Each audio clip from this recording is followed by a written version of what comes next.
자, 제일 앞에 화학결합의 형성 이유부터 보자.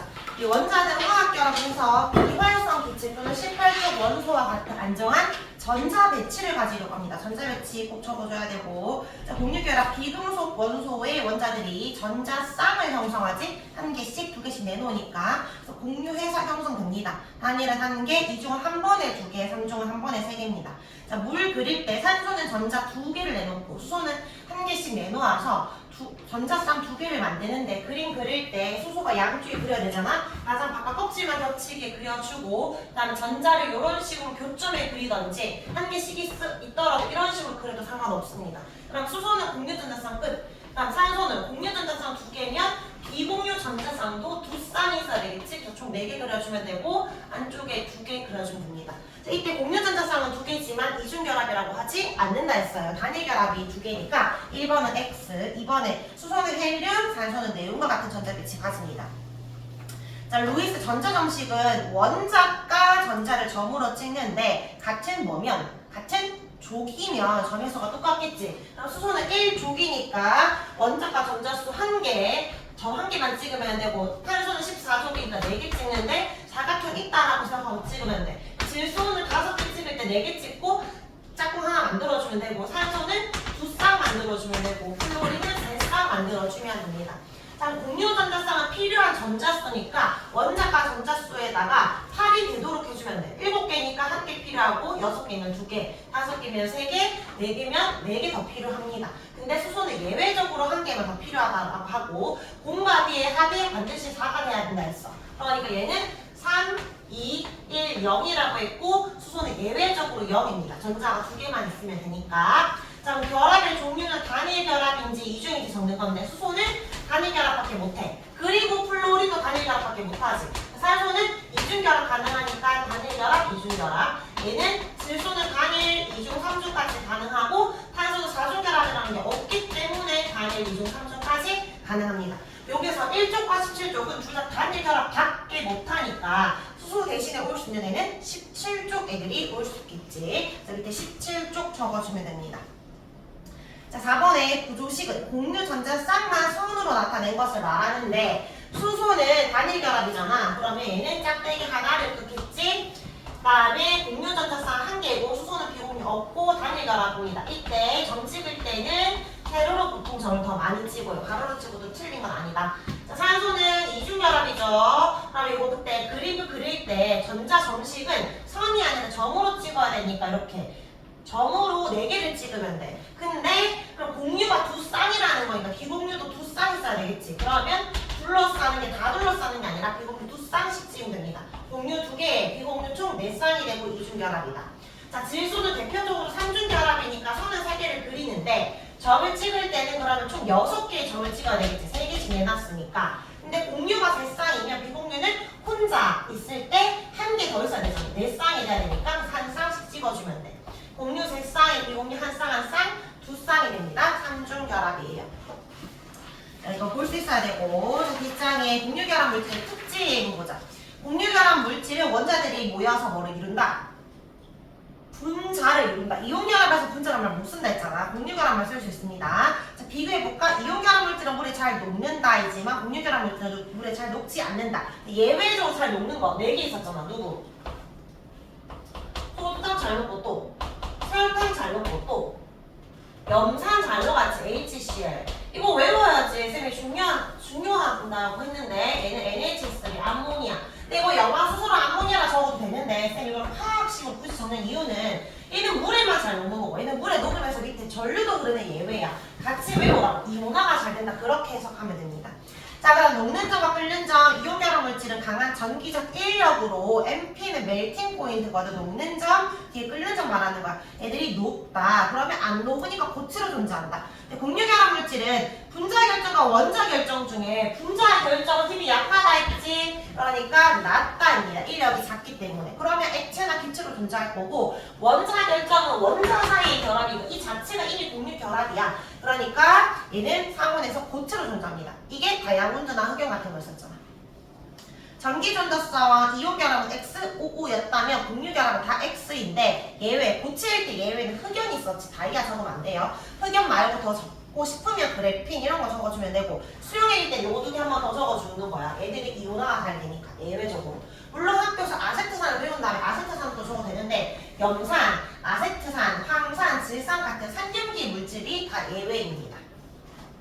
자, 우리 결정국가 얘들아, 이온 결정은 이온결합 물질이고 공유 결정과 분자 결정은 둘 다 공유 결합 물질이야. 근데 이거 차이점이 뭐다? 공유 결정은 원자 결정, 원자들로만 이루어진 거고 분자 결정, 분자들끼리 이루어진 거야. 그러니까 밑에 이온 결합, 그 다음에 공유 결정, 공유 결합이야. 근데 분자 결정은 물질은 공유 결합 물질이지만 이 결정, 물자는 이 힘은 분자 사이의 인력입니다.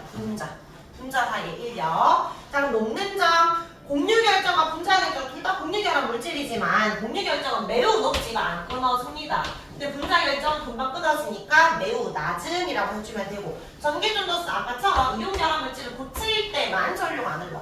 근데 이거 공유도 분자지만 어쨌든 공유 결합 물질은 다 전류가 안 흘러. 금속은 원래 전류가 흐르잖아. 자유전자 때문에. 근데 아까 흑연 같은 거 예외는 누가 흑연이야? 공유 결정 흑연이니까 여기서 예외가 흑연이 적은 거지. 그 다음에 여기 이온 결정의 대표적인 예시 제설제가 뭔데? 염화? 칼슘이죠. 염화 칼슘이고 나 공유 결정에 여기 예외 여기에 물질 흑연 다이아몬드 이거는 탄소로만 이루어져 있잖아. 이런 걸 곧 원소 물질이라고 하고 밑에 석영의 화합물에 석영 화학식 SiO2였잖아. 이거 분자 아니라고 했지? 이것도 Si라고 원자들끼리 이루어져 있지만 종류가 두 종류니까 화합물이라고 부릅니다. 자, 나 분자 결정에 드라이아이스나 나프탈렌 이런 거 드라이아이스 고체잖아. 근데 바로 뭐가 돼? 기체가 돼버리지. 이런 걸 뭐라고 한다? 승화성을 가진다. 즉 승화성 물질. 분자사 인력이 너무나 낮으니까 녹는 점이 낮아. 그래서 조금만 열을 가해도 바로 기체로 날아가 버린다. 그런 특징이 있습니다. 그럼 3번에 여기서 알 수 있는 거 화학결합의 세이가 강하면 녹는 점이 높아요. 그럼 여기서 봐봐. 이온결합도 세지만 공유결합이 더 세다 했거든. 그러니까 공유결합이 이온결합보다 세기 때문에 공유결정이 이온결정보다 녹는 점 높아. 근데 분자결정은 공유결합 물질이지만 꼴찌지. 왜냐하면 얘는 힘이 세지만 녹는 점이랑 얘들로 결정이 되니까 분자결정은 오히려 더 녹는 점이 낮다라고 해야 됩니다. 자, 뒤에 문제 유형 요거 조금 이따가 쌤이 따로 개별 채점을 할 건데 자, 보는 방법 가열에서 공유 전자쌍 항상 쌍으로 찾아 이런 식으로 물은 이렇게 한 쌍이지 한 쌍, 총 두 쌍이 있고 비공유도 물질로 보는 거야. 그럼 수소는 원래 없고 위에는 이렇게 비공유 두 쌍이니까 총 두 쌍이 있다라고 하면 돼. 오른쪽에 나와도 한 번만 더 보면 중간에 총 몇 쌍? 두 쌍이지. 공유 전자쌍 두 쌍이고 비공유는 이게 수소가 아니라면 당연히 얘가 두 개면 비공유 안 살려도 2야. 여기도 2지. 합쳐서 4라고 해야 됩니다. 그런 식으로 채워주면 되고 자, 뒷장의 마지막 페이지는 실제 원소 기호가 누군지를 적으라는 거야. 질소인지 산소인지 그런 거. 자, 그거 조금 이따 적고 우리 오늘 그 단원 평가 토스 테스트 칠 건데 일단은 그거는 오늘 진도부터 얼른 나가고 마칠 때 치도록 하겠습니다. 한 5분이면 아마 풀 수 있을 거예요. 자, 그러면 우리 이제 화학결합도 사실 좀 중요한데 일단은 이렇게 해가지고 집에서 조금 계속 공부를 하고 그리고 이제 우리는 계속 생물을 나가야 되니까 오늘 칠 토티 테스트는 5분 만에 치는 거라 간단한 거고 좀 이제 본격적인 문제는 오래 걸리잖아. 그래서 또 오픈 테스트입니다. 챙겨서 와야 돼. 챙겨와야 돼. 이거 숙제 다음 주에 안 해주면 나만 사고 가야 되는데 22문제 했어. 그러니까 어려우니까 집에서 천천히 풀어서 가지고 오세요. 오늘 숙제 오픈 테스트 별표라고 해놨습니다. 강조했으니까 좀 해서 와. 자, 그러면 진도를 나가봅시다. 오늘 페이지 74쪽.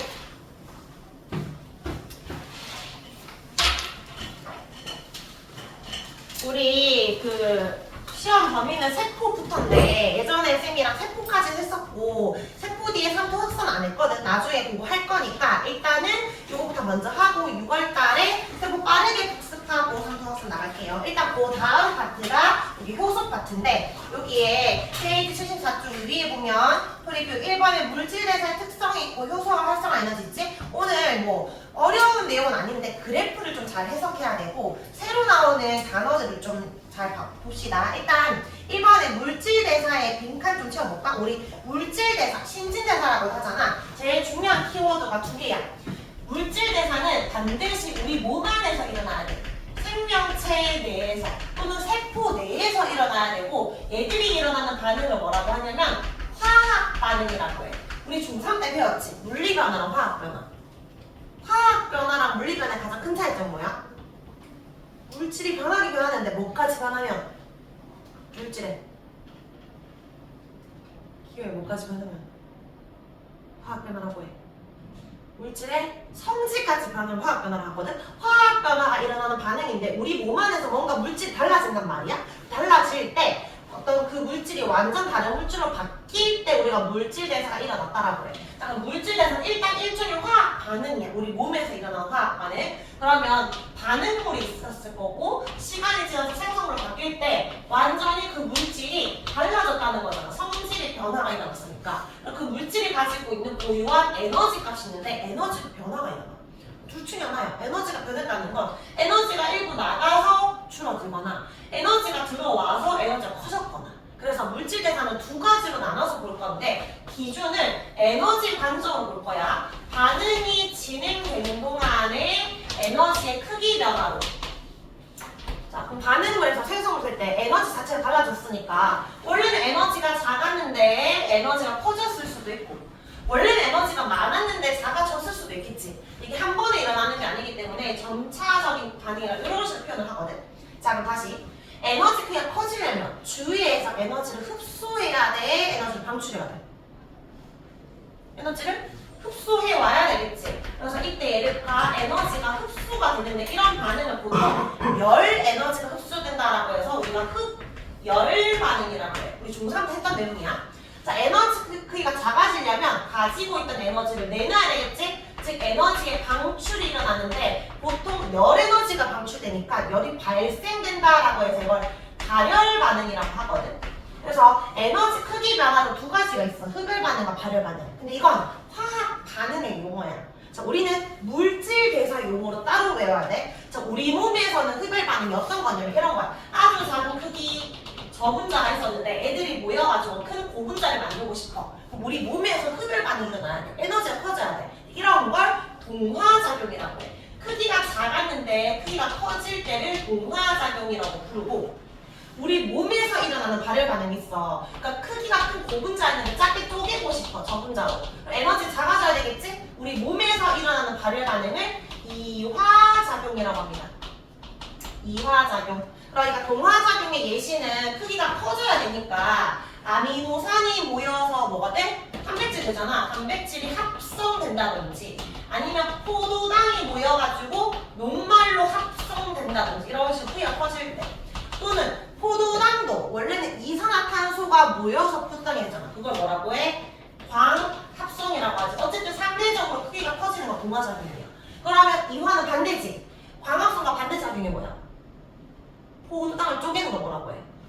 세포 호흡이라고 하잖아. 세포 호흡이 일어나는 건 이화작용 또는 단백질과 녹말을 합성하는 게 아니라 우리 몸에서 쪼개는 거 소화가 일어나서 이런 건 이화작용입니다. 의미는 이해되지? 자, 근데 동화랑 이화가 헷갈리니까 약간 동화책 있잖아. 동화책의 스토리가 점점 더 쌓여가면서 커지는 그런 느낌처럼 동화가 커져가는 느낌으로 생각하면 됩니다. 크기가 커진다, 에너지를 흡수한다, 흡열 반응이다. 근데 우리는 이 보라색 글씨 물질대사 용어로 기억을 해야 됩니다. 자, 근데 보니까 물질대사가 두 가지밖에 없어. 에너지가 커지거나 작아지거나 반드시 에너지를 흡수하거나 방출하거나 에너지의 출입이 돼서 물질대사를 다르게도 뭐라고 하냐면 에너지 출입이 반드시 존재한다. 에너지 대사라고도 합니다. 에너지 대사. 그다음 오른쪽 페이지 왼쪽에 다 채웠죠? 오른쪽 페이지 빈칸 채워볼게요. 물질 대사의 특징 첫 번째 일단 갈로는 에너지 대사고 1번에 에너지 출입 반드시 에너지에 들어가고 나가는 게 있는데 갈로에 필요한 물질이 합성되거나 또는 물질을 분해하면서 에너지가 들어오고 나가게 됩니다. 자, 두 번째 물질 대사 특징은 효소가 필요한데 우리가 효소가 필요한 이유는 원래 화학 반응이라는 건 대표적인 화학 반응이 연소거든. 타는 거. 근데 타려면 굉장히 뜨거워야 되잖아. 근데 우리 몸은 뜨거울 수가 없으니까 효소가 필요해. 즉 체온 정도의 낮은 온도에서도 반응이 잘 일어나게 하려고 효소가 필요한 거고 세 번째 단계적 반응이 일어납니다. 뒤에 갈로도 단계적 적어주면 돼. 반응은 단계적으로 일어난다. 그래서 중간 생성물을 거치게 되는데 그러면 그 생성물이 나올 때마다 계속 효소가 들어가야 돼. 그럼 효소 종류는 어때야 된다? 많아야 된다가 맞는 말이지. 자, 방금 쌤이 설명한 요 2번, 3번을 4번의 비교를 통해서 다시 설명해 볼게요. 호흡과 연소를 비교해가지고 세포 호흡과 연소의 공통점과 차이점을 볼 건데 먼저 호흡, 이거 반응식 말해볼까? 세포 호흡에서 필요한 반응 물 대표적으로 에너지원, 포장 쓰이잖아. 호흡하는 건 무슨 기체 마시고 무슨 기체가 나와? 산소를 들이마시고 이산화탄소가 나오지. 호흡할 때 이산화탄소 말고 또 뭐 나와? 물과 이산화탄소. 그리고 우리가 호흡하는 궁극적인 목적이 뭐야? 이거 쪼개가지고 사실 이거는 부산물이야. 노폐물이고 뭐라고 보고 싶은 거야.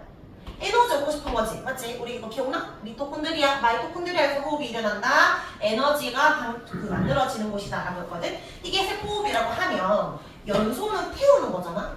연소는 종이를 태울 수도 있고 나무를 태울 수도 있고 집을 태울 수도 있겠지. 어쨌든 뭐를 태울 수 있지만 비교를 위해서 똑같이 연소가 포도당을 태운다고 생각을 하면 얘를 태웠을 때 태운다?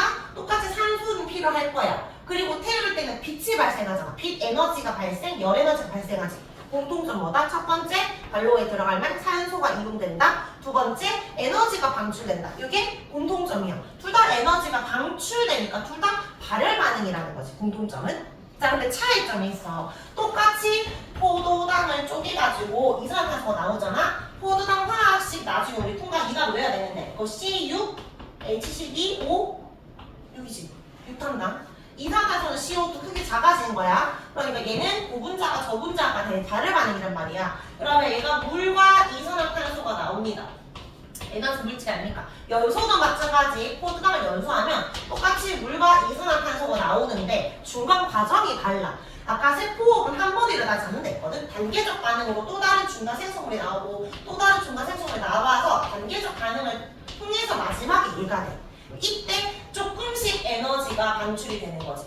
소량으로 단계적 방출을 한다면 우리가 태울 때 1단계 타고 2단계 타고 이런 거 없잖아. 그냥 종이가 바로 타버리잖아. 그러니까 얘는 포도당이 한 번에 물과 이산화탄소가 돼. 다량으로 에너지가 방출된다는 거지.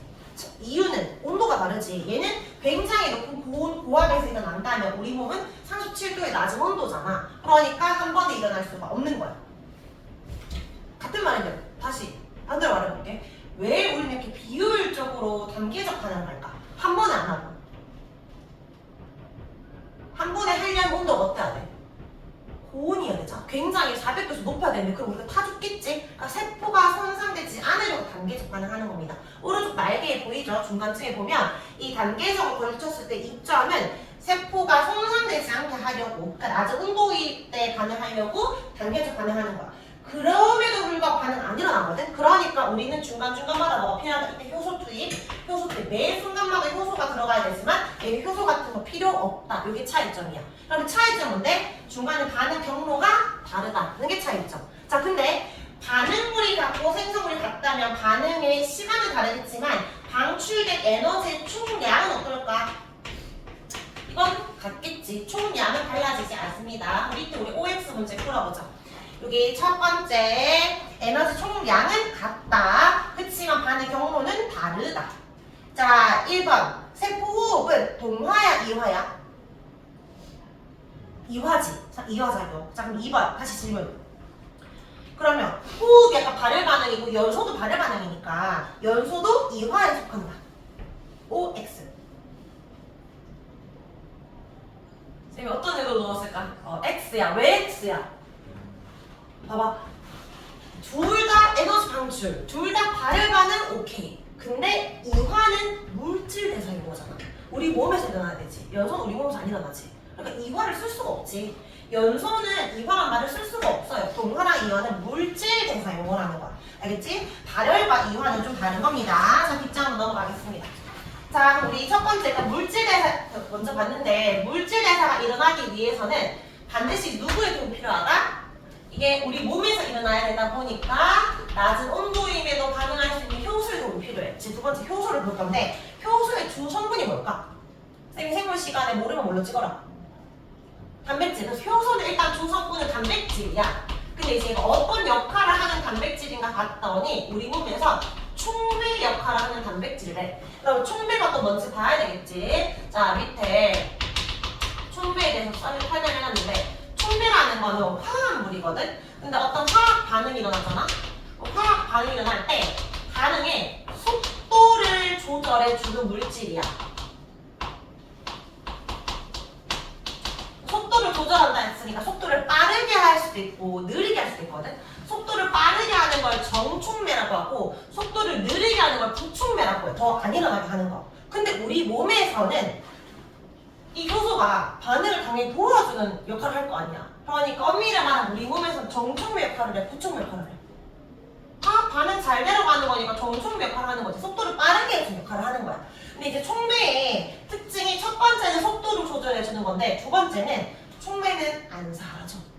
안 변해. 그래서 계속해서 재사용이 가능하다라는 게 촉매의 두 번째 특징이야. 자, 이거 예시 들어서 다시 설명해볼게. 그리고 과산화수소가 있잖아? 시간이 지나면 얘가 물과 산소로 분해가 되거든? 이거 화학 반응식도 쓸 수 있어야 됩니다. 나중에 요파트에서 예시가 나오니까 산소 2개이고 3개 안 맞지? 산소 앞에다가 2 적어주면 4개 되고 4개 만들려면 2 수소 개수 맞춰졌습니다. 자, 근데 보통 과산화수소가 3차 소독약 있으면서 우리가 피가 났어. 쌤이 거기 떨어뜨리지 않아? 거품이 불글거리거든? 거품이 산소야. 근데 사실은 이게 이런 과산화수소를 그냥 이런 책상에 떨어뜨리면 산소가 안 보여. 그러니까 분해가 진짜 늦게 일어나. 잘 안 일어나. 그러니까 반응을 좀 빠르게 해주기 위해서 촉매를 넣어줘야 우리 눈에 거품이 보이게 되는데 보통 촉매는 요때 이산화망간이라는 촉매를 많이 쓰거든? 이거는 화합물이야.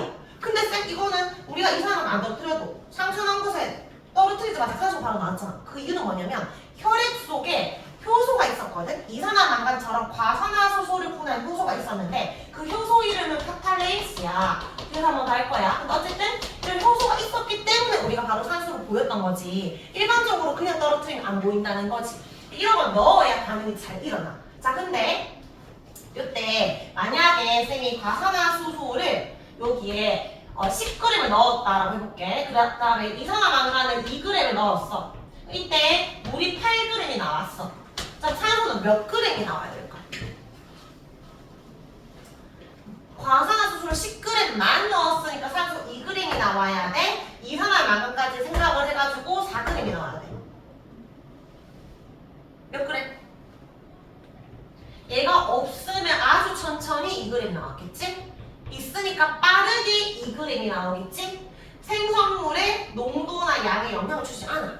자, 그 다음 두 번째, 얘가 사라지지 않는단 말이야. 그럼 시간이 지나면 이 과산화수소는 없는 거야. 이것밖에 없을 거 아니야. 그리고 나서 시간이 지나고 모두 다 이걸 바뀌었을 때 다시 과산화수소를 또 넣잖아? 다시 이걸 또 넣을 필요가 없다는 거지. 이것만 넣어주면 또 얘가 나와.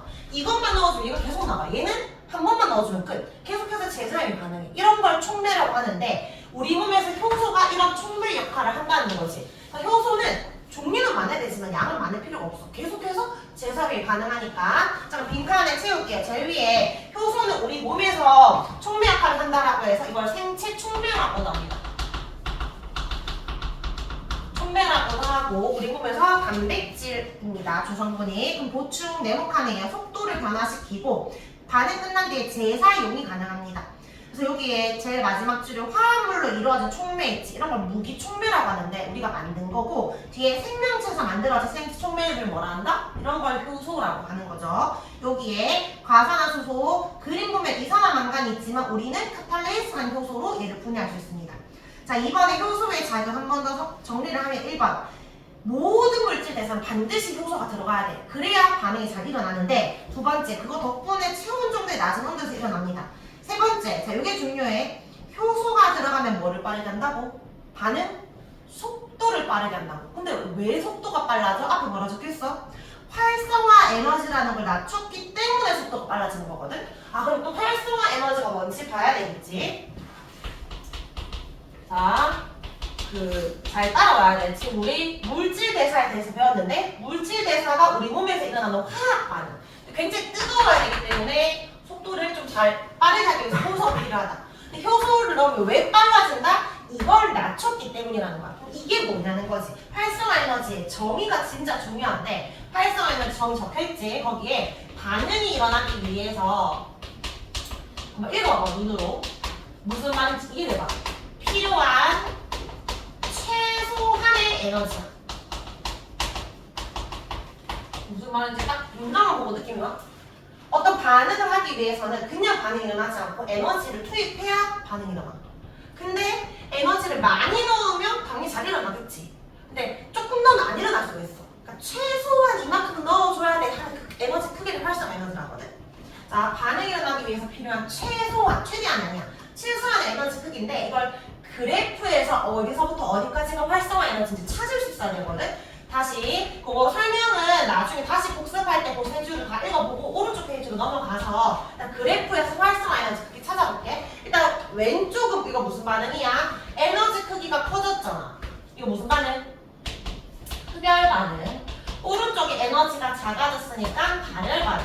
즉 왼쪽이 동화작용이고 오른쪽이 이화작용인데 자 보면 에너지 크기가 반응물은 작았어. 근데 흡열 반응은 에너지를 흡수했기 때문에 생성물 에너지는 커졌지. 그럼 우리가 생각했을 때는 이 반응물과 생성물의 에너지 차이인 요만큼만 에너지가 있으면 반응이 일어날 것 같잖아.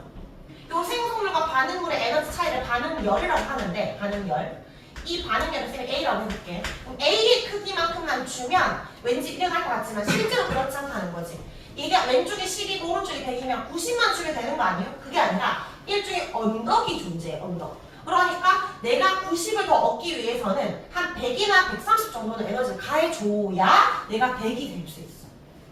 그러니까 이 언덕을 넘어야 돼. 그럼 만약에 반응물에서 내가 에너지를 이만큼 줬어. 그럼 얘가 붕 뜨니까 당연히 넘어갈 수 있겠지. 근데 요 생성물보다는 더 많은 양을 줘서 이 정도. 그치만 이 언덕 넘을 수 없어? 없지. 못 넘어가. 그러니까 내가 적어도 이 언덕보다는 더 많은 에너지를 가해줘야 반응이 일어나거든. 그러니까 이때 우리가 활성화 에너지는 어느 정도라고 할 수 있냐면 여기서부터 이 언덕까지 이걸 B라고 하면 내가 적어도 A만 주는 게 아니라 A에다가 B까지 더한 이만큼은 더해줘야 반응이 일어나잖아. 최대한의 에너지라는 건 없지. 이것 이상으로 치면 반응은 다 일어나는데 최소한 이만큼을 줘야 된다 이 말이야. 그러니까 최소한 에너지 크기는 얘지. 그럼 여기에서 활성화 에너지 크기를 표시해라고 하면 A 더하기 B가 활성화 에너지 크기인 거야. 여기까지 이해되지? 언덕은 넘어가야 되니까 반응열에다가 언덕을 더해줘야 돼. 자 근데 효소가 들어가면 이 활성화 에너지를 낮춰주거든. 효소가 들어가게 되면 이 언덕을 낮춰준다고. 그러면 아까 못 넘어갔던 애들도 이제 넘어갈 수 있지. 맞지? 그러면 같은 시간 동안에 여기서부터 여기까지 애들이 넘어갔는데 이제는 같은 시간 동안에 여기서부터 여기까지니까 더 많은 애들이 넘어갈 수 있잖아. 단위 시간당 분자수가 더 많아졌기 때문에 우리가 속도가 증가했다라고 할 수 있어. 효소는 이런 활성화 에너지를 낮춰가지고 반응 속도를 빠르게 해주는 거야. 근데 효소가 들어갔을 때 이 언덕이 낮아진다 하더라도 반응률보다 더 낮아질 수 있을까? 그렇진 않거든? 그러니까 내가 아무리 효소를 넣어준다 하더라도 이 B의 크기가 줄어드는 거지 A 크기는 절대 줄어들 수 없어. 그래서 효소가 있든 없든 반응열은 절대로 변하지 않는 값입니다. 이 반응열은 항상 일정한 값이라고 보면 돼요. 자, 우리 활성화 에너지를 찾을 때는 여기 반응물에서부터 시작을 해야 돼. 효소가 없으면 높은 언덕까지라고 말해주면 되고 효소가 있으면 낮은 언덕까지라고 해주면 됩니다. 자, 이게 흡열 반응이거든. 자, 발열로 다시 설명해볼게. 이거 좀 헷갈려. 발열 반응은 반대잖아. 에너지를 버리고 싶은 거야. 얘는 에너지 얻고 싶었던 건데 얘는 반응열을 얻고 싶은 게 아니야. 이만큼을 버리고 싶었던 거거든. 그럼 버리기 위해서도 활성화 에너지 필요할까? 연소가 발열 반응이잖아. 맞지? 연소, 이 종이 태우는 거 발열 반응이라고. 근데 종이 있지. 공기 중에 산소 있지. 탈 물질도 있고 산소도 있는데 지금 타 안 타? 안 타. 그러니까 아무리 내가 에너지를 버리고 싶어도 뭔가 라이트로 불을 살짝 조이에 타잖아. 근데 라이트로 깔짝깔짝하면 탈까? 안 타. 2, 3촌 있어야 타잖아. 그러니까 내가 에너지를 버리기 위해서도 에너지를 넣어줘야 돼. 그러니까 버리기 위해서도 이 언덕을 넘어가야 합니다. 다시 생각해봐. 얘가 A고 요 언덕까지가 B야. 자, 활성화 에너지는 아까처럼 A 더하기 B라고 해야 될까? 나는 얼마만큼의 에너지를 가해주면 반응이라는 게 일어날 수가 있어? 여기서 B만 가해주면 내려올 수 있잖아. 그러니까 이번에 활성화 에너지는 B라고만 하는 거야. 근데 효소가 들어가면 어떻게 된다? 이 언덕이 낮아지게 되니까 이 B의 크기가 줄게 되는 거지. 그러니까 활성화 에너지는 반드시 1을 더하는 게 아니야. 무조건 반응물에서부터 언덕까지라고 하는 거야. 얘는 반응물이 여기니까 반응물에서부터 언덕까지야. 효소가 없으면 높은 언덕, 있으면 낮은 언덕이라는 거지. 이해했지? 이렇게 보는 거예요. 자, 그럼 여기에 밑에 에너지 비교, 흡열 반응은 오른쪽 생성물이 더 크고 발열 반응은 왼쪽 부등호, 왼쪽이 더 큽니다. 에너지의 변화, 효소가 반응에 참여하면 활성화 에너지, 언덕 어떻게 된다? 낮아진다. 단, 뭐는 상관없이 일정하다. 항상 반응열은 일정하다. 거기에 폐기 하나 더 할게. 효소가 있든 없든 절대 변하지 않는 것. 일반적으로 제일 많이 물어보는 건 반응열이야. 근데 두 개가 더 있어. 얘 있잖아, 얘. 반응물이 가지고 있는 원래 에너지, 반응물의 고유한 에너지 안 변해요. 그다음 생성물이 가지고 있는 고유한 에너지, 생성물의 에너지도 안 변해. 반응열이 뭔데? 이 에너지의 차이값이잖아. 그러니까 얘들이 안 변했기 때문에 이 차이값이 반응열도 변하지 않는 거라 세 개가 절대 안 변해. 일반적인 문제는 보통 막 이렇게 막 화살표가 주어질 거야. 절대 변하지 않는 것이라고 하면 너희가 요거를 찾아주면 되는데 혹시 화살표에 요 표시도 있었다면 답 3개 체크해줘야 됩니다. 절대 안 변하는 것. 자, 그래서 자주 묻는 건 얘는 안 변한다라고 봐야 됩니다. 자, 밑에 그러면 1번에 문제 풀어보자. 반응물이 활성화 에너지 이상의 에너지를 가지고 있어야 화학 반응이 일어난다. 그러니까 최소한 활성화 에너지보다 더 많이 있어야 반응이란 게 일어나는 거잖아. 맞는 말이죠. 자, 2번. 활성화 에너지가 어떨수록 일어나기 어려워? 언덕이 클수록 반응이 일어나기 어렵겠지? 그 다음에 효소를 사용하더라도 반응열이 크게는 변하지 않는다? 맞지? 항상 얘는 일정하다 했으니까 맞고. 자, 4번에 이거 O야 X야. 흡열 반응. 흡열 반응은 포함하지. 발열이 포함 안 하지. 맞지? 그래서 얘는 O입니다. 자, 이거 찾는 거 연습 좀 해볼게요. 바로 밑에. 자, 얘 에너지 크기 커졌네. 이거 무슨 반응? 흡열 반응. 효소가 없을 때 에너지 기호로 말해볼까? 동그라미? 기억, 니은, 디귿 중에 활성화 에너지 크기 높은 온도까지니까 기억이지. 효소가 있을 때는 뭐라고 해야 돼? 낮은 온도이니까 니은 더하기 디귿이라고 표시해야 되겠지? 그 다음에 디귿을 뭐라고 부른다? 반응열이라고 부른다. 자, 뒷장에 한 번 더 연습. 뒷장에 1번부터 5번까지 해볼까?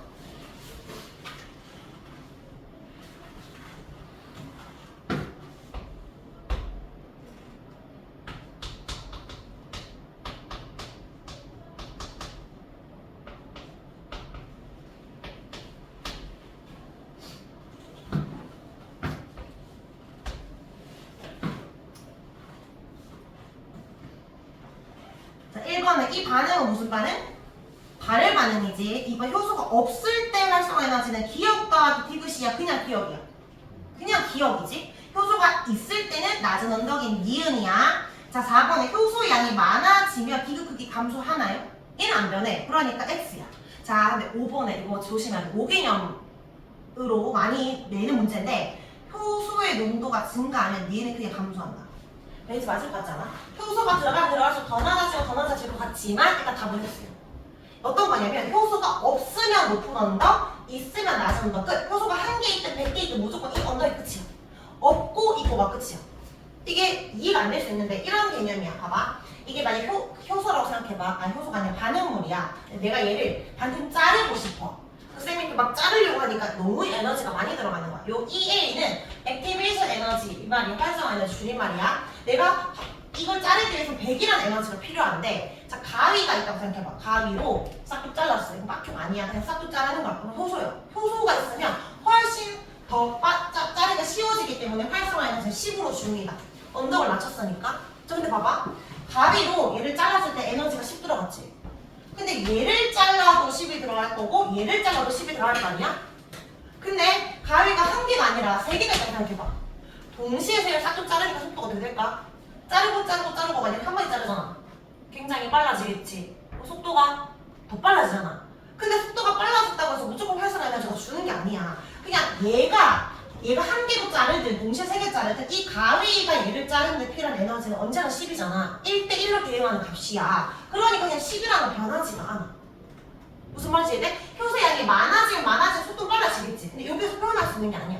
그냥 활성화 에너지 효소가 한 개가 있으면 이 에너지 값, 없으면 이 값. 효소가 있고 없고로 정해진 고유의 값이야. 이해했지? 효소니까 많다고 점점 내려간다. 그런 게 절대 아니야. 그래서 답은 X고 밑에 쌤이 정리해놨죠. 활성화 에너지의 변화. 다른 것들에 의해서 변하지 않는다. 줄 쳐봐. 두 번째 줄에. 활성화 에너지는 고유 값으로 정해져 있어서 딱 정해진 값이야. 언제 변화시킨다? 효소의 유무. 없고 있고가 끝이야. 자, 요거 헷갈리니까 밑에 심한 내용이긴 한데 조금 더 보충 설명해볼게. 거기 그래프가 좀 여러 개 나오는데 오늘 그래프는 뭐 에너지 그래프, 그 다음에 농도 그래프 할 거야. 다음 주에 속도 그래프 할 거야. 그래서 그래프를 잘 구분해야 돼. 이때까지 쌤이 에너지를 세로축에 그렸다면 밑에는 에너지가 가로축에 있어. 자, 그 다음에 그 세로축은 반응물의 분자수야. 반응물의 수. 얘는 그냥 운동 에너지 이런 거라 생각하면 되는데 이런 거지. 우리가 왜 에너지를 공부라고 해요. 공부 잘하는 성적 순위라고 생각하면 그 상위권, 오른쪽 하면 상위권 애들이야. 중간은 중위권 애들이고 왼쪽은 하위권 애들이야. 그럼 보통 우리가 어떤 애들 많아? 중위권이 많잖아. 약간 정규 분포 곡선을 이루듯이 얘들도 반응물들 중에 들어갈 거 아니야. 요 애들 중에 에너지가 큰 상위권 애들도 있고 중위권 애들도 있는데 보통은 이런 식으로 존재하겠지. 물론 여기는 최대값이 없기 때문에 이렇게 긴 꼬리를 가집니다. 어차피 이렇게 존재해. 자, 그러면 중간에 활성화 에너지가 있다고 생각해봐. 최소한 활성화 에너지보다는 커야 이 에너지, 이게 기준값이라고 하면 이 에너지보다 더 많은 상위권 애들 반응이 잘 일어날 거 아니야. 그러니까 얘들은 반응이 일어날 수 있는 애들이지. 그러니까 내가 대학을 가고 싶어. 서울대를 가고 싶은데 최저 등급이 1등급이라고 생각해봐. 1등급을 받아야 가. 1등급보다 더 위에 있는 애들만 갈 수 있잖아. 맞지? 자, 근데 효소가 들어가게 되면 어떻게 된다? 활성화 에너지를 낮춰준다. 기준을 낮춰주는 거야. 효소가 들어가게 되면 이런 식으로 활성화 에너지 달라져. 2등급까지 갈 수 있어. 이렇게 되는 거야. 그럼 어떻게 돼? 더 많은 애들이 넘어갈 수 있겠지. 더 많은 애들이 넘어가잖아. 그러니까 더 반응이 빠르게 일어난다고 표현을 하는 거야. 근데 우리가 속도가 빨라진다. 어떻게 표현할 수 있어? 지금 속도가 빨라진 거를 반응할 수 있는 애들이 많아졌지. 반응할 수 있는 분자가 많아진다. 분자 수가 많아진다가 속도가 빨라지는 같은 말이야. 한 번만 이해하면 나 어려운데 처음 보면 이게 무슨 말인지 모르거든. 반응할 수 있는 분자 수가 많아진다? 무슨 말? 활성화를 낮춰서 더 많이 넘어갔다? 같은 시간에 많이 넘어간다? 속도가 빨라진다. 이런 의미야. 이해되나요? 여기에 효소가 있으면 없을 때보다 활성화 에너지는 어떻게 된다? 낮아진다. 즉 반응이 빠르게 일어난다를 쌤이 제일 밑에 적어놨죠. 이렇게 표현할 수도 있습니다. 자, 근데 얘들아 여기서 개념 하나 찾고 갈게. 아까 쌤이 그렇게 말했잖아. 활성화 에너지는 계속 내려가는 값이 아니라고. 근데 우리가 어떤 반응의 속도가 빨라지잖아? 그럼 빨라진 이유는 보통 효소가 들어가서 활성화 에너지를 낮췄기 때문에 속도가 빨라진다고 했는데 속도가 빨라지는 이유는 여러 가지가 있어. 온도를 높여도 속도가 빨라지고 반응물의 수가 많아져도 속도는 빨라질 수 있어. 그러니까 여러 가지 요인에 속도가 빨라지는데 애들이 착각하는 거. 속도가 빨라졌으면 무조건 얘가 주는 줄 알아. 막 계속 준다, 점점 준다 이렇게 말해.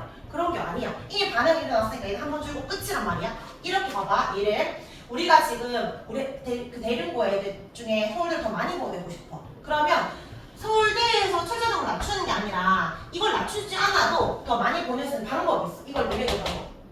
전교생을 2배로 늘리면 되잖아. 이 자체를 더 늘리면 아무래도 다 잘하는 애들이 많아질 수 있겠지. 그렇게 될 수도 있고 아니면 너희를 밤 12시까지 계속 빡씩 공부시키는 거야. 다 같이 상향평준화 시켜도 되지.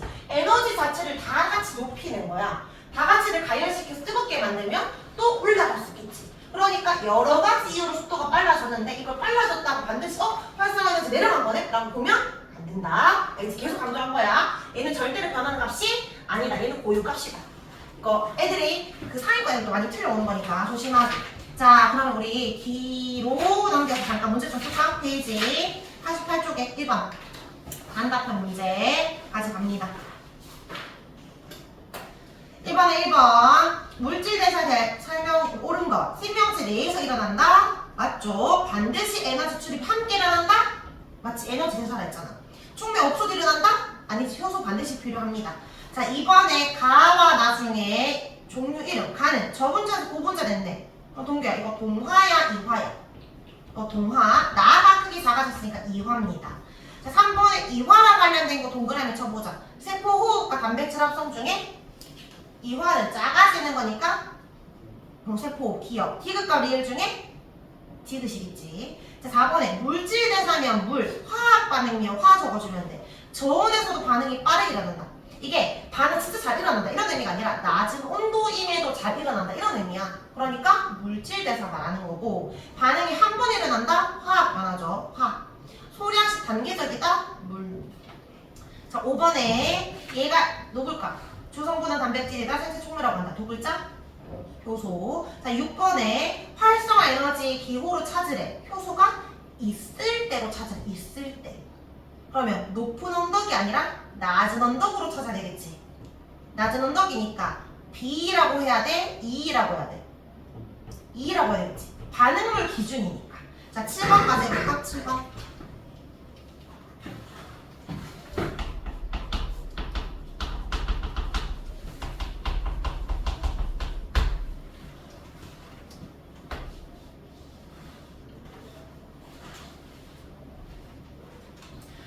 A는 무슨 작용?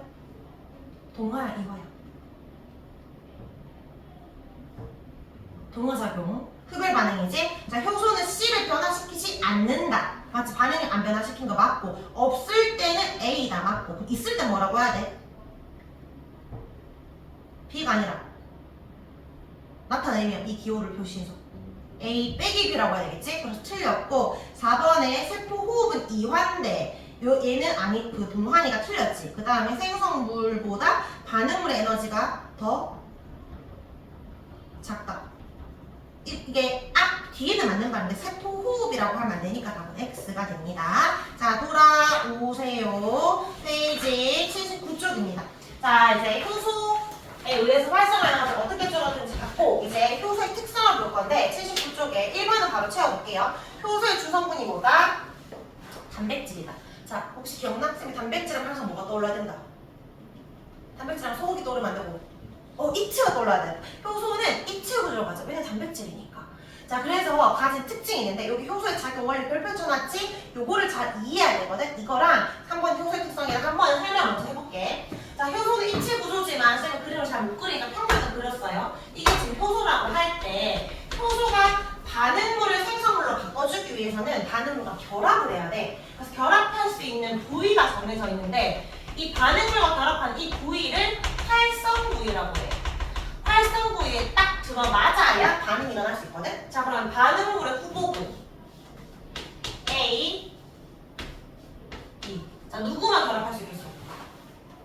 그냥 직관적으로 봤을 때 A밖에 결합 못하지. 그러니까 이 효소는 아무나 다 반응할 수 있는 게 아니라 반응할 수 있는 반응물의 종류가 딱 한 종류밖에 없어. 그러니까 이런 거지. 우리가 밥을 먹을 때 A가 녹말이야, B가 단백질이야. 탄수화물과 단백질이 있는데 우리가 침 속에 들어있는 효소 이름 뭐지? 아밀레이스지. 아밀레이스는 누구만 분해해? 녹말. 탄수화물만 분해하잖아. 아무리 내가 10시간 동안 계속 밥을 씻고 소고기를 씻고 있다고 하더라도 얘가 물리적으로 작아지지 분해는 안 돼. 그러니까 한 종류의 효소는 한 종류의 반응물과만 결합할 수 있거든. 활성을 딱 결합을 해야 되니까 이걸 우리가 뭐라고 하냐면 이런 특징을 기질 특이성이라고 해. 열수의 자물쇠의 단계를 가지는데 그걸 왜 기질 특이성이라고 하냐면 반응물을 다른 말로 반응물의 별명이 기질이야. 그러니까 반응물이 그냥 생성물이 되는 게 아니라 효소의 도움으로 생성물이 되는 반응물의 기질이라고 하거든. 그래서 한 종류의 기질과만 결합하는 기질 특이성을 가집니다. 자, 그러면 효소는 얘랑은 결합 못해요. 자, 이제 결합을 해야 되겠지. 자, 요 반응물과 요 효소가 만나서 결합이 되었어. 이때 쓰는 용어가 있어. 이 용어를 외워줘야 돼. 얘를 뭐라 부르냐면, 자, 밑에가 효소였죠? 얘를 기질이었지? 그래서 커졌지? 복합되어서 커졌지? 얘를 효, 기, 복이라고 불러.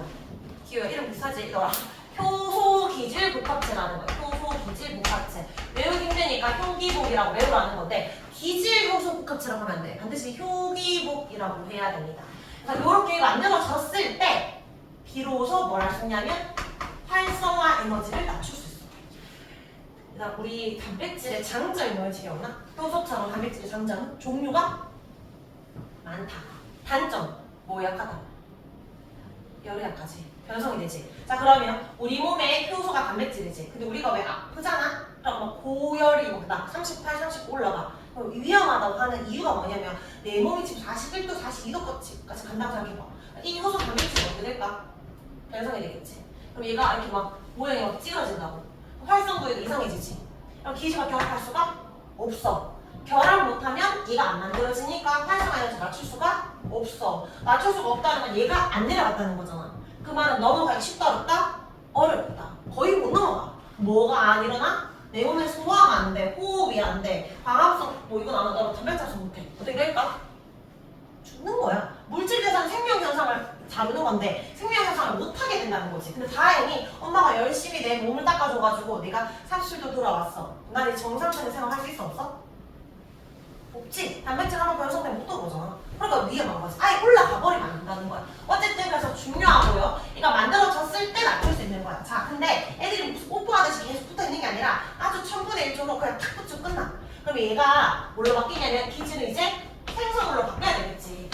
지금 이 예시를 녹말로 들었으니까 이 생성물이 엿당이 여러 개가 되었다고 생각하면 돼. 자, 그런데 생성물의 모양이 바뀌었는데 효소는 모양이 바뀌지 않아요. 아까 총비는 재성이 가능하다 했잖아. 반응이 일어나더라도 구조나 성질이 변하지 않으니까 다시 뭐 가능하다? 다시 재성이 가능하다. 또 다른 녹말을 또 반응시킬 수 있어. 효소의 두 번째 특징은 효소는 재사용이 가능하다라는 게 두 번째 특징이야. 자, 그럼 여기서 알 수 있는 거. 재사용이 가능하니까 효소의 양은 많아야 될까? 적어도 될까? 적어도 되지. 굳이 많을 필요 없어. 자, 근데 기질 특이성을 가지니까 효소의 종류는 많아야 될까? 적어도 될까?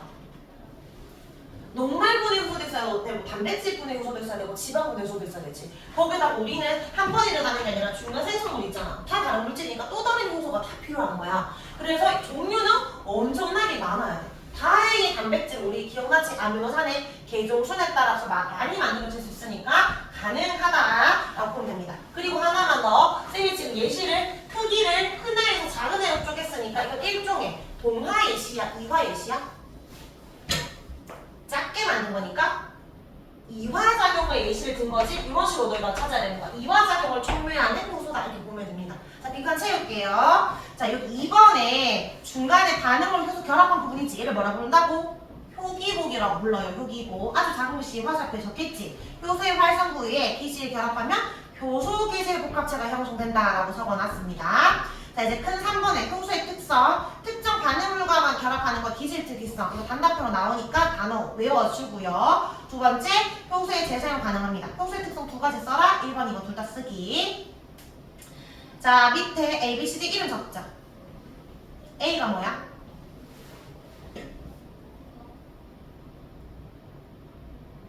A가 뭐야?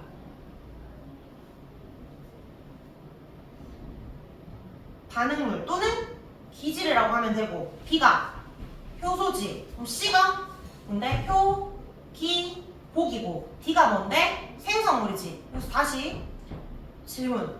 왜 B가 효소야? A가 효소가 아니고?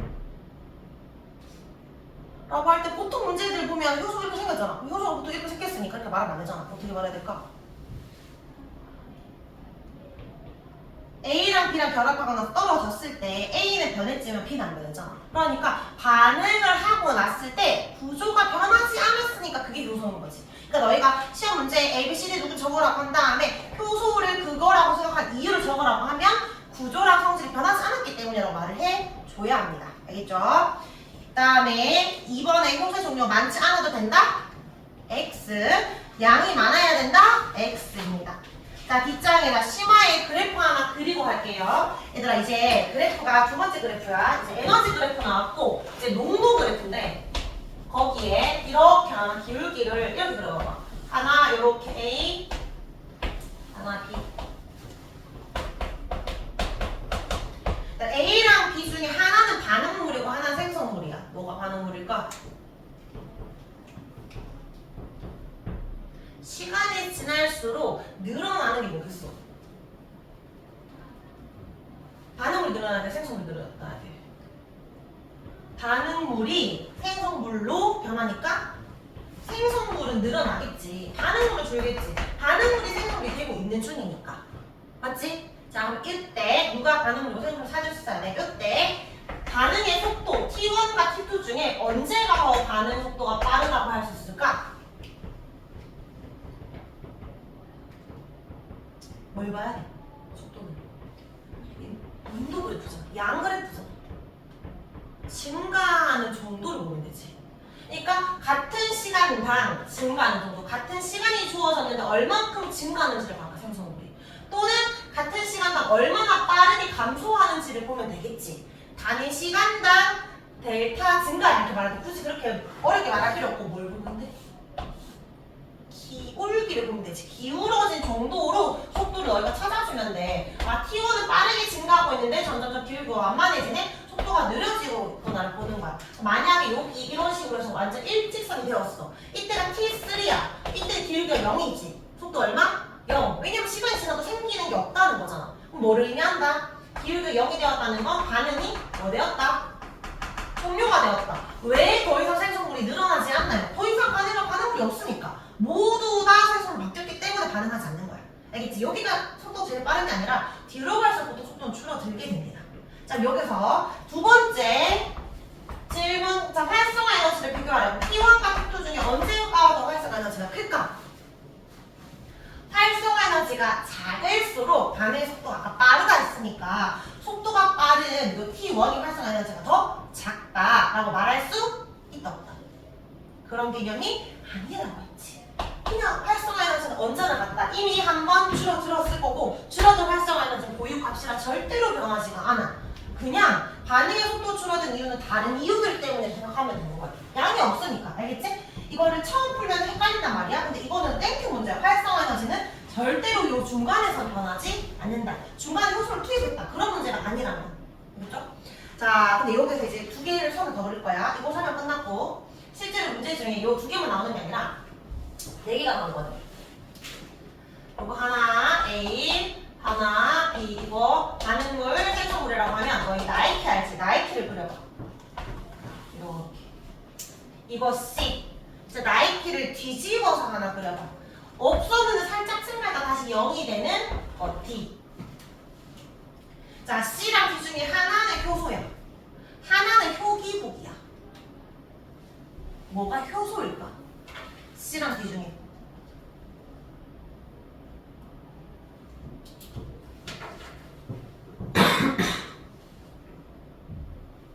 봐봐, 위에서. 효소는 원래 존재하는 거야. 근데 효소가 기지랑 결합하잖아? 효기복이 되지. 이때 잠시 효소의 존재가 아니고 효기복이잖아. 근데 반응은 다시 효소가 없지. 효소는 원래 존재했고 잠깐 효소가 아니다가 효소가 되는 거야. 효기복은 원래 없는 애야. 반응할 때만 잠깐 있다가 반응 끝나면 사라지는 애야. 그러니까 원래 있고 다시 생긴 애가 누구다? 얘가 효소다. 그러면 원래 없고 반응할 때만 잠깐 생기는 얘가 누구다? 효기복이다. 만약에 문제를 풀 때 선이 3개밖에 없어. 근데 완전 나이키 같은 거 약간 거의 일직선이야. 그럼 그건 효소라고 보면 돼. 그냥 효소랑 효기복을 합친 그냥 늘 존재하는 애다 효소다 이렇게 보면 되고, 뒤집어져서 두 개가 있으면 그거는 나이키가 효소라고 보면 됩니다. 되겠지? 자, 그러면 여기 다 있고 우리 81쪽은 하나 테스트 쳐야 되니까 우리 89쪽에. 자, 그럼 문제 하나 풀어볼게요. 여기 12번 효소의 작용을 나타낸 것 A, B, C, D 중에 얘들아 A가 누구야? 효소지. 네, 89쪽에 12번 B, C 중에 C는 결합 못했고 D가 결합했으니까 C는 반응물이라고 할 수 없고 B만 반응물이라고 하겠지. D는 효기복인데 E가 떨어져 나갔네? 쪼개졌네? 이거 작용한 거야. 자, 그럼 여기 1번 A의 조성분은 단백질이다? 맞고 A랑 반응하는 반응물은 C다. 맞나요? C가 아니라 B니까 틀렸고, 반응이 끝나면 효소는 생성물과 분리되어 재사용이 된다. 맞아? 되고, 그다음에 반응 후에 다시 A랑 결합해서 촉매작용을 반복할 수 있다. 맞아? E가 촉매작용 반복해? A가 반복하는 거잖아. 그리고 틀렸지. 그다음 5번 한 종류의 효소는 여러 종류의 반응물에 작용한다. 안 되죠. 한 종류만 되니까 틀렸고 기질 특이성 가집니다. D가 형성되면 활성화 에너지가 낮아져서 반응이 촉진된다. 마치 효기복이 만들어졌을 때 비로소 낮아지는 겁니다. 13번 너희가 한번 풀어봐봐. 기억, 니은, 디귿이 누군지 알 수 있지? 아까 기억처럼 증가하는 게 생성물, 그 다음에 감소하는 게 반응물, 그 다음에 일직선, 니은이 누구다? 애매하다 그러면 효소라고 보면 돼. 자, 근데 이 A, B, C 그림을 봐봐. A는 일단 누구야? 효소잖아. 근데 B, C는 화살표를 잘 봐야 돼. 약간 우리가 습관적으로 당연히 왼쪽에서 시작한다 생각하는데 그림 잘 보면 B가 투입되어서 C가 나오고 있잖아. B가 누군데? 얘가 반응물이고 C가 생성물이야. 근데 자세히 봐봐. B는 이 동그란 부리가 결합되어 있었거든, 선이. 이게 좀 흐릿한데 C는 그 선이 떨어져 나갔어. 이건 무슨 작용? 이화작용하고 있다. 이렇게 문제 풀어야 됩니다. 할 수 있겠지? 이 OX 문제 너희가 풀고 그리고 뒤로 넘겨서 91쪽 아니 90쪽 글자 90쪽 90쪽에 3번. 자, 학생 A 얘들아 리소좀에서 일어나는 세포 내 소화는 동하다. 리소좀 기억나? 네가 소화 좀 시켜줘 해서 소화시켜준 효소거든? 그러니까 물질 분해하는 애야. 이거 동하야 이화야? 이화지. 그럼 틀렸고 모든 물질에서 효소가 관여한다? 맞아요. 그 다음에 C 세포호흡은 고온에서 한 번 일어난다? 아니죠. 답은 2번이고 8번 풀어보자. 동화에 해당하는 것.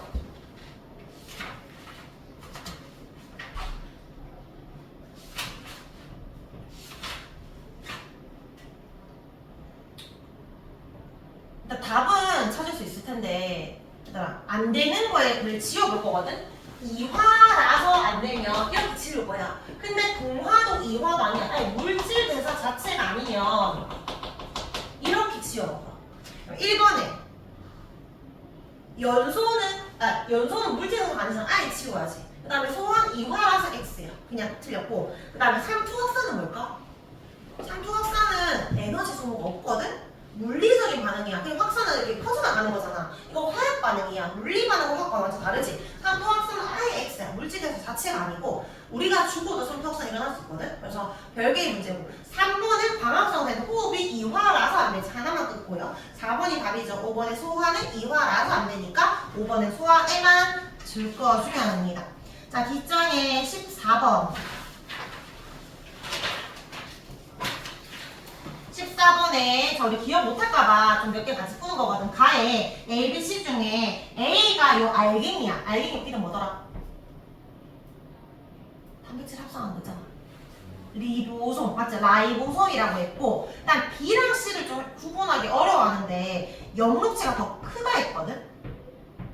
색이 더 진해. B가 염록체야. C가 미토콘드리아야. 그래서 이거는 계속 풀다 보면 좀 감이 옵니다. 자, 나는 막 뭐야? 아미노산이 모였으니까 단백질 합성하고 있잖아. 펩타이드 결합. 나는 어디서 일어나는 거야? 라이보솜에서 일어나지. 크기 커졌지. 이거 동화야, 이화야? 동화입니다. 자, 밑에 이 그래프는 볼 필요 없어요. 반응 그래프는 잘못 들어간 거. 자, 기억. A에서 나 반응이 일어난다. 맞아? 리보솜에서 단백질 합성하는 동화 일어나는 거 맞지? 나 반응이 일어날 때 에너지 방출된다. 맞나요? 단백질 합성은 에너지 크기가 커지니까 흡수되지. 틀렸고 B에서 포도당을 합성할 때 에너지 흡수한다. 맞아? 광합성 에너지 흡수? 맞지? 그 다음에 C에서 일어나는 에너지 전환은 이화랑 관련있다. 세포호흡은 이화다. 맞지? 그러니까 너희는 이 세포까지 시험 들어간 애들 이런 거 안 넣을 수도 있는데 너희는 세포까지 같이 들어가잖아. 그럼 섞어서 같이 기억해야 돼. 답 4번이고 자 그리고 우리 테스트는 안 칠 거예요. 화. 그냥 이것만 제대로 푸는 게 더 중요할 것 같아서. 그 다음에 90 숙제는 95 100쪽까지인데 우리 하나만 더 하고 진짜 105쪽에 61번 풀어봐. 61번.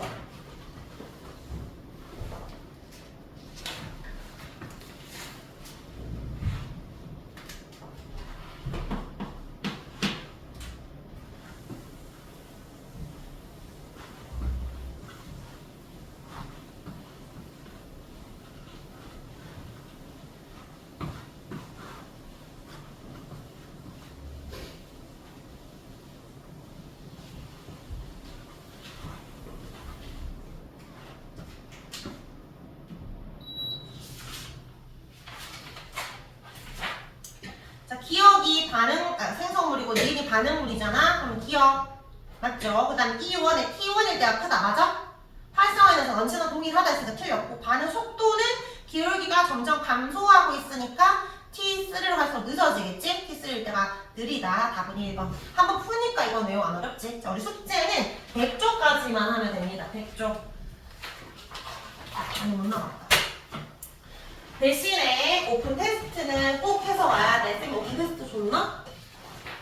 아까 선물하고 줬나? 줬어? 다음 주까지 해보라고? 아니 이거 팔 던지 말고 안 좋지?